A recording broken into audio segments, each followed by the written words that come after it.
Одесса, 22 июля, в 19:15 в Одессе прозвучал взрыв.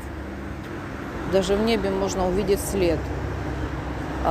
На одном из телеграм-каналов сообщили, что это сработало ПВО. Еще неизвестно, никакой нет официальной информации. Вот, ждем. А до этого, и даже на данный вот момент, до этого минут где-то 20 назад еще в небе была слышна авиация. Тоже как сообщили, что это наша авиация. Берегите себя.